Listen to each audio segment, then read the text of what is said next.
suis Gabriel Eyete, le CEO de la société African Diaspora Project Management. Aujourd'hui, on a une grande surprise. On est en présence donc de Constant. Bonjour Constant. Bonjour, monsieur Ete. Voilà, il va se présenter lui-même. On va parler en fait du business toujours d'élevage de poissons. Mais aujourd'hui, on va parler d'une particularité. On va parler plutôt des crevettes au Cameroun. On va parler de cet univers-là. Est-ce que c'est rentable ou pas? Constant, est-ce que tu peux nous parler un peu toi de ta formation? Qu'est-ce que tu fais exactement? Ok, merci. Moi, c'est Nyami Constant. Je suis ingénieur de travaux à Lyon en aquaculture, formé à l'Institut des sciences halieutiques de l'Université de la Yabassi. Ok. Et comme je l'ai souligné, je fais dans l'aquaculture qui est ma spécialité. Et l'aquaculture regroupe entre autres la crevetticulture, comme l'a souligné M. Yete, et la pisciculture qui est bien plus développée aujourd'hui au Cameroun. D'accord. Alors moi, je reçois des coups de fil, Constant, je reçois des coups de fil de personnes qui m'appellent pour me dire, voilà, est-ce que le monde de la crevette, c'est rentable ici au Cameroun ou pas? Parce que bah, en France ou en Occident ou ailleurs, hein, même pas que là-bas, même ici en Afrique, on a tout ce qui est gambas, on a tout ce qui est crevettes de mer. On a, est-ce qu'aujourd'hui, nous on connaît les bifurcacons, qui sont les petites crevettes là, mais est-ce que la crevette qu'on connaît, qui est très bonne, la grosse, est-ce que ça se cultive, enfin je veux dire, est-ce que ça s'élève ici ou pas? Ok. Déjà, le Cameroun renferme une très grande diversité en termes de crevettes. D'accord, Cependant, peu d'études ont été menées dans le sens de domestiquer ces crevettes, les amener à pouvoir produire ces crevettes. d'accord, Nous avons eu une unité installée à Limbe, à Kribi.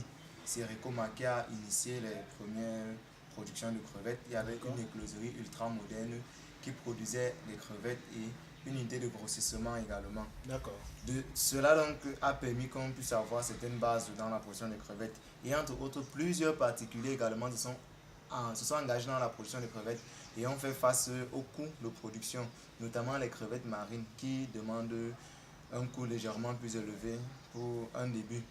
Cependant, les crevettes que l'on rencontre beaucoup plus sur le marché camerounais, telles que les gambas, sollicitées par leur grande taille, oui, sont déjà, n'est-ce pas, maîtrisées et peuvent faire l'objet d'un élevage au Cameroun et comme reconnu en France et bien d'autres pays. d'accord, d'accord. Alors moi je suis parti à, c'était quoi, à Kribi il y a quelques semaines en arrière. Et j'ai vu en fait que ceux qui vendent les crevettes en question euh, restent au bord de la mer en réalité. On ne les retrouve pas dans tous les supermarchés. Comment on explique ça? Est-ce que ça veut dire que il n'y a que en bord de mer qu'on demande des crevettes? En fait, s'il reste en bord de mer, cela signifie simplement que la quantité qu'il ressort de la pêche est insuffisante pour on puisse distribuer sur tout l'étendue du territoire. Du coup, à peine sorti de l'eau, les gens viennent se servir et on n'a D'accord. même pas une possibilité d'entrer avec dans le continent.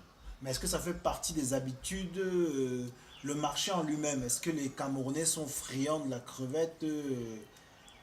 Déjà, Est-ce que ça coûte cher? Est-ce que c'est accessible? Est-ce que c'est rentable, ce déjà bon, business? par rapport, les crevettes renferment plusieurs propriétés thérapeutiques et on conseille déjà ces crevettes pour, pour, pour prévenir les maladies cardiovasculaires et bien d'autres et pour les personnes âgées. D'accord, Déjà, c'est un aliment qui renferme un taux de protéines très élevé et c'est très apprécié par la population camerounaise.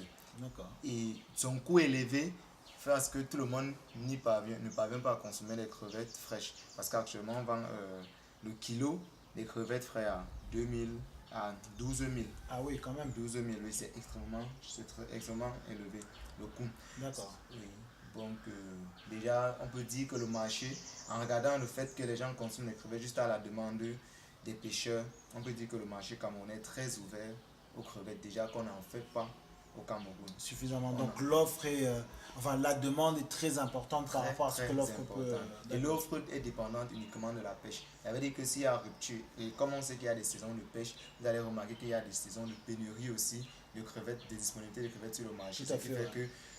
que le prix des crevettes souvent dandine, souvent ça monte, souvent ça descend légèrement. D'accord. Or, un élevage va résoudre, n'est-ce pas, justement ce problème. Un producteur qui s'engage dans les crevettes a déjà des facilités que l'État offre et, et aussi avec l'expertise que nous pouvons, n'est-ce pas, apporter, va permettre que ce secteur puisse véritablement décoller. Ok, excellent. Alors, on va se pencher sur Parler du business, d'autres donc, aspects. continuons à nous La crevette, hein. Au Cameroun, le comportement, les habitudes des uns et des autres quand il s'agit de consommer ce produit. Là, aujourd'hui, là, dans ce passage, on va aborder plus le point de l'élevage. Est-ce que le personnage lambda, qu'est-ce que le personnage lambda qui voudrait se lancer dans le monde de l'élevage de crevettes devrait s'attendre à quoi? Est-ce que c'est un gros investissement de départ? Est-ce que c'est rentable très rapidement? On ne va pas donner toute l'étude de faisabilité parce que c'est ce que ADPM propose, mais dans les grandes lignes. Ok. D'accord. Bon, déjà, il faut souligner que les crevettes, comme les poissons, on distingue deux grands groupes, les crevettes marines, qui sont les crevettes de mer, et les crevettes d'eau douce, qui sont les crevettes continentales.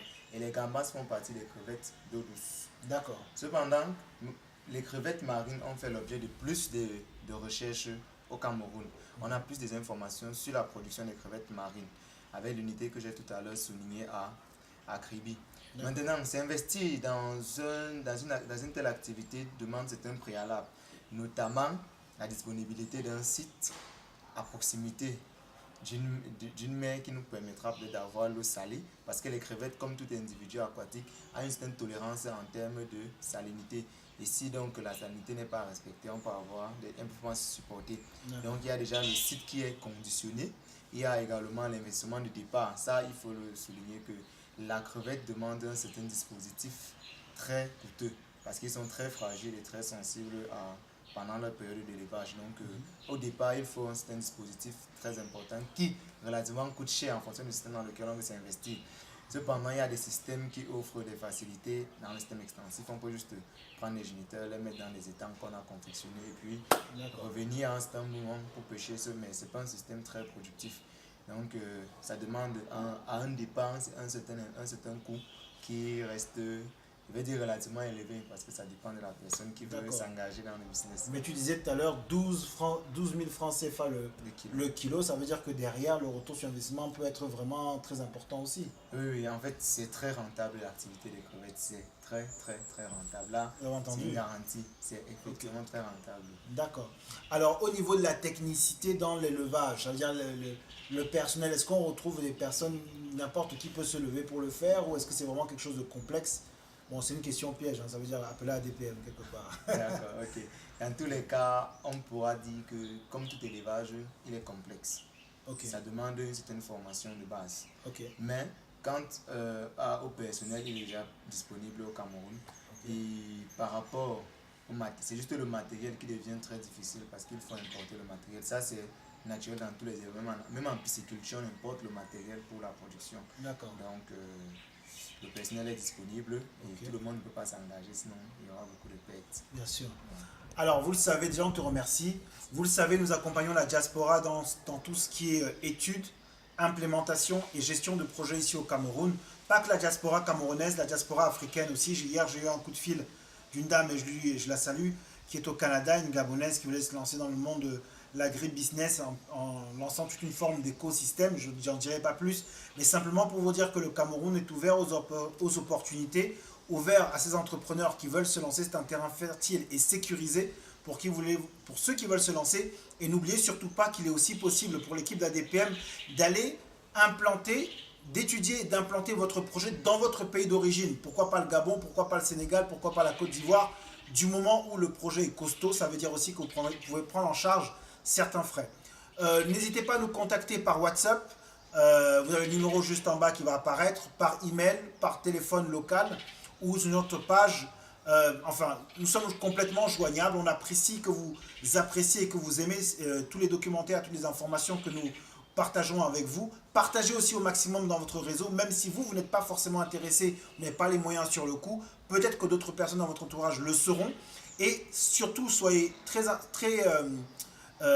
vigilants sur une chose. Beaucoup me disent, voilà, le Cameroun, à la veille des élections 2018, est-ce que vraiment, si les Chinois viennent toujours ici, ils ne sont pas fous? Pourquoi est-ce que vous, qui êtes de la diaspora, vous ne vous investirez pas en ayant toujours peur, en étant toujours apeuré des situations politiques qui en réalité ne sont pas un réel frein ici sur le terrain? Donc, je vous dis à très bientôt. Merci encore à toi, Constant. Merci. Et on se tient au courant. Allez, à bientôt. Bye.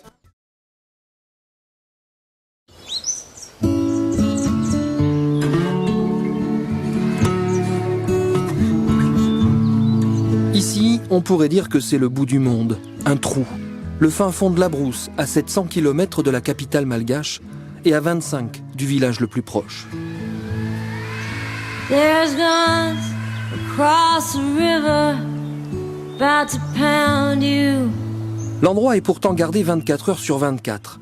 Rien à faire, impossible d'entrer, ces lieux sont surveillés comme une véritable forteresse militaire. Mais que garde-t-il donc? L'affaire n'est pas très claire. À l'intérieur de ces immenses tunnels de plastique, nous sommes tombés sur des petits hommes verdâtres qui semblent bien se livrer à de drôles d'expériences. Et pourtant non, nous ne sommes pas dans un quelconque centre d'études spatiales. Et manifestement, ce n'est pas non plus le centre d'entraînement de l'équipe malgache de canoë-kayak. Quelle est donc alors la solution à cette devinette? C'est un lieu très protégé, vous voyez la guérite là-bas, il y a même quelquefois des barbelés, parce qu'ici c'est le coffre-fort de la maison. C'est là où on va élever tous nos géniteurs qui vont nous permettre d'avoir des animaux de grande qualité issus de notre ferme. C'était pourtant simple, nous sommes à Murambes, le centre de reproduction des géniteurs de la société Unima. Et ici ça ne rigole pas. Les géniteurs, ce sont ces énormes crevettes, de véritables étalons de l'espèce Tiger Prawn. Tout simplement, la meilleure crevette du monde.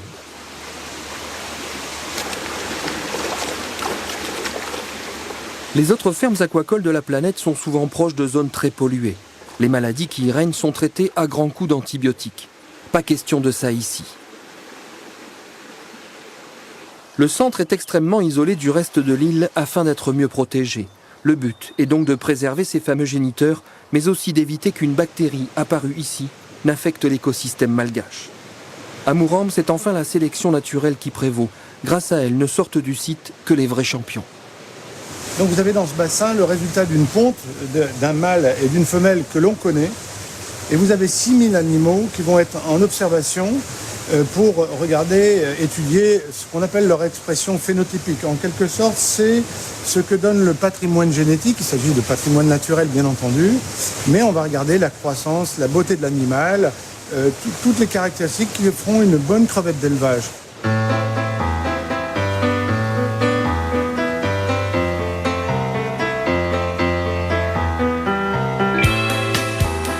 Deux nuits par semaine, à l'heure de la ponte, des techniciens s'affairent à filtrer et isoler les noplis. Ce sont ces petites crevettes, en fait des larves à peine fécondées. Si la ponte est de qualité, si l'ensemble des individus semble sain sous la loupe du microscope, alors pour eux, c'est un grand voyage qui commence.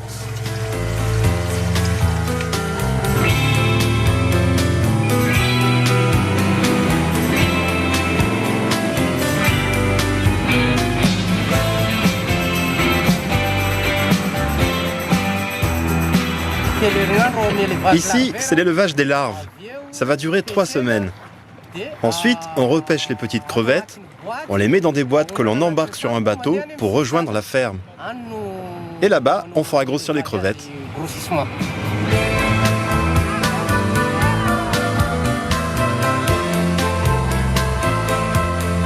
On a beau être loin de tout, à Mifouk, les normes sanitaires sont draconiennes. D'ailleurs, ce jour-là, nous ne pourrons même pas filmer dans les bassins d'élevage larvaire par peur d'une contamination.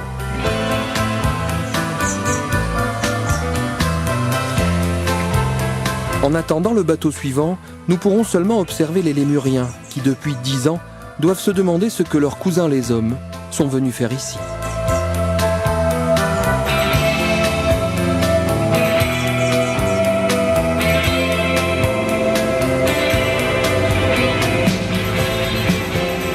Les noplis ont donc grossi en quelques semaines. Il est temps pour elles de s'installer dans des bassins plus grands. Nous descendons le long de la côte ouest, direction la ferme d'élevage à 100 km plus au sud, sur l'embouchure du fleuve Mahajambe.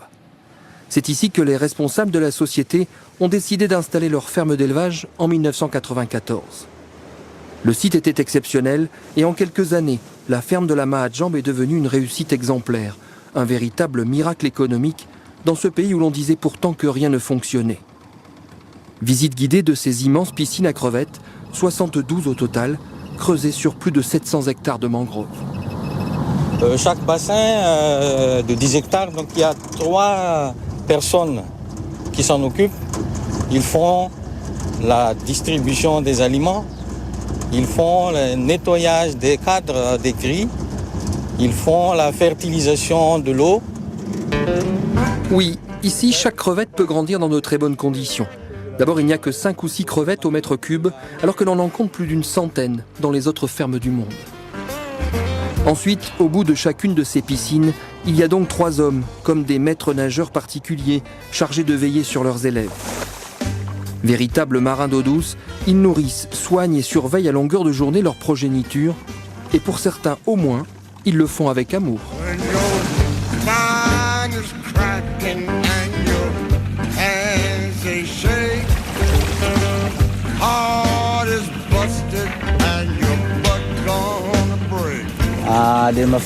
Moi, j'adore ce métier. C'est très intéressant de s'occuper d'une toute petite bestiole et de la voir grandir et se développer. J'ai appris beaucoup de choses en faisant ça depuis des années. C'est une autre façon de voir la vie et c'est très agréable. Développement durable et respect absolu de l'environnement sont les maîtres mots qui ont guidé les responsables de l'entreprise depuis ses origines. Pour chaque pied de mangrove arraché, une dizaine ont par exemple été plantés. Depuis 1997, nous avons planté de la mangrove avec un rythme de 100 000 pieds par an. Et au total, on est à 850 000 pieds maintenant. Le choix d'une aquaculture responsable sur le plan de l'environnement a été fait très tôt. C'est tout le mode d'aquaculture ici à Madagascar, et en particulier sur cette ferme qui a été la première à Madagascar, qui est partie sur cette option-là. Et pour ça que vous voyez les replantations de mangroves. Ce qu'il faut dire, c'est que quand vous protégez l'environnement vous le rend bien.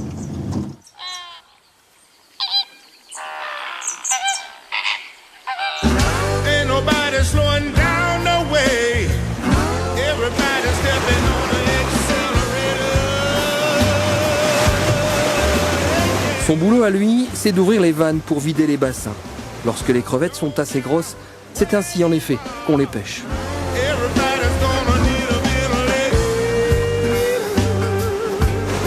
Par ici la sortie. Chaque mois, une douzaine de bassins sont vidés et 300 tonnes de crevettes quittent leur piscine privée pour aller pointer à l'usine.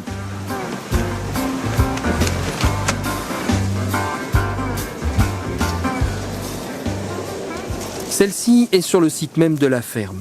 Masque, petit bonnet et gants blancs, normes européennes obligent. Les 1300 employés du Nima étaient jadis petits paysans ou pêcheurs dans les environs. En 15 ans, ils ont dû apprendre à traiter un produit très exigeant, destiné à des consommateurs dont ils ne connaissent absolument rien. Grâce à eux, la Tiger Prawn malgache est la championne toute catégorie de sa discipline. Citée en exemple par le WWF, elle est notamment la seule crevette d'aquaculture du monde à bénéficier d'un label rouge.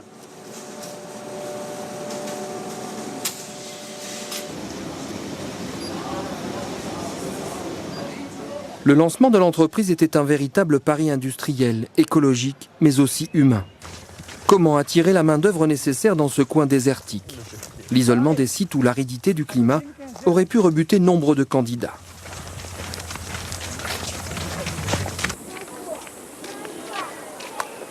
Dès le début, la société a donc fait de gros efforts pour fidéliser ses employés. Horaires, salaires, retraite, protection sociale, les conditions de travail étaient très favorables. Une véritable ruée vers la crevette a alors sévi dans le pays, et nombreux sont ceux venus de toutes les régions de Madagascar qui ont postulé à la ferme de la Mahajambe.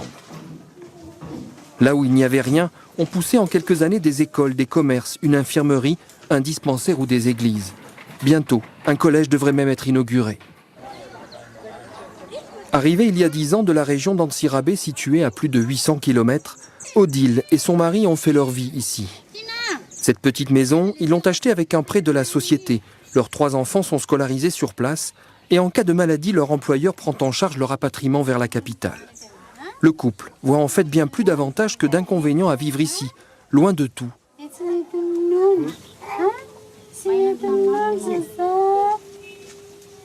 Nous tirons beaucoup de profit de la société, car elle ne nous abandonne pas en cas de maladie, de problèmes scolaires, de transport ou d'autres choses. Et moi, je suis heureuse ici. Par rapport à Antsirabe, la vie paraît plus chère ici, car on est loin de tout. Là-bas, on peut vivre avec presque rien, mais il est impossible d'y trouver du travail. Alors pour nous, le choix était simple.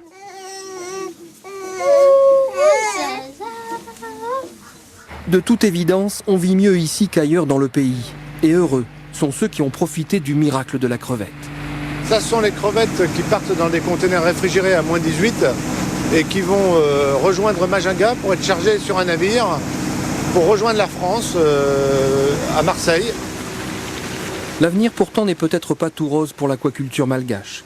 Si la ferme de la Mahadjambe est éloignée et préservée de tout, elle est depuis peu soumise à la crise mondiale. On y produit la plus belle crevette du monde, c'est aussi l'une des plus chères. La prise en compte de ces valeurs environnementales pose problème. Là où le consommateur a un problème de pouvoir d'achat, là où la crise sévit, les grandes et moyennes surfaces auront tendance forcément à leur offrir des crevettes de bas prix. Et tous ces éléments, comme la replantation de mangroves, le reboisement ou le développement durable d'une manière générale, les engagements sociaux, pèsent forcément sur notre chiffre d'affaires.